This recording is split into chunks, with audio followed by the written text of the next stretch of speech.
may have all the skills to make a very good film, but then distribution is where you're going to start. Welcome to East Africa Speaks. My name is Mike. On this channel, we highlight East Africa through cultural videos, in-person interviews with locals, as well as hear the experience from diasporans within the region, as well as other expats.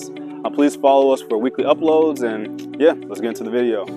So we'll talk about your challenges. So your challenges from very early years until now. Yeah. Well, I would say my challenges are, well, I would say I won't call them challenges, but it's I think it's a path that when you go through it, it helps you to assess. Sometimes you assess yourself like, wow, I've been all this way up to here, even though the way ahead of you is still blank, but it's like you have walked in different shades and sun and bushes and thorns, like in all kind of ugliness. And when you face some moment in your profession, you just like use your past as your encouragement, as your backup force, like your inspiration. You just have to inspire yourself. I would say in Tanzania we have like 30 years of really professional business in film. So I remember graduating from university in 2013. For the first time, I was expecting to like get into films, but there was no any like reputable company that I had in mind or I've seen around me. And in fact, even when I shared with my friends that I want to be a filmmaker, I want to be behind the camera, because at university I was taking photos and I was for sale. Like I take your photo and you pay me, I give you your hard copy. So my friends will be like, you have a degree, you want to go be behind the cameras? So for all of us, it's something that we never seen. I was watching movies and just watching behind the scene of the movie that I liked. So I knew how everything is behind the camera. And so I tried a couple of times to be on set on other production, and which was really not satisfying to the standards that I wanted.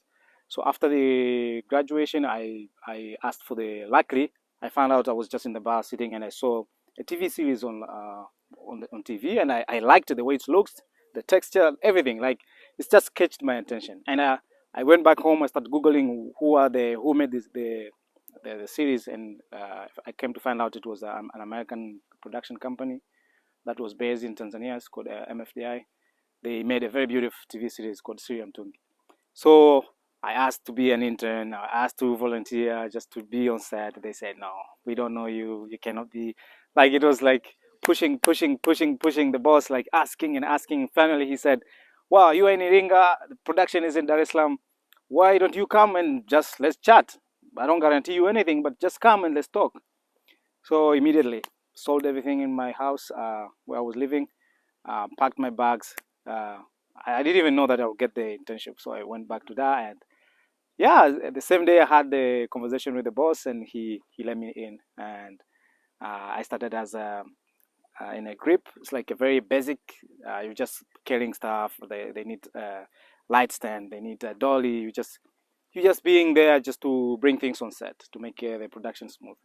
So yeah, so from there I started learning slowly to the camera department, and then they put me in a few projects after that, and we shot feature films. So we shot commercials.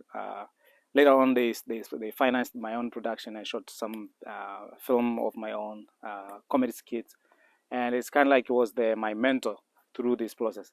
But then it's the only company that I would say was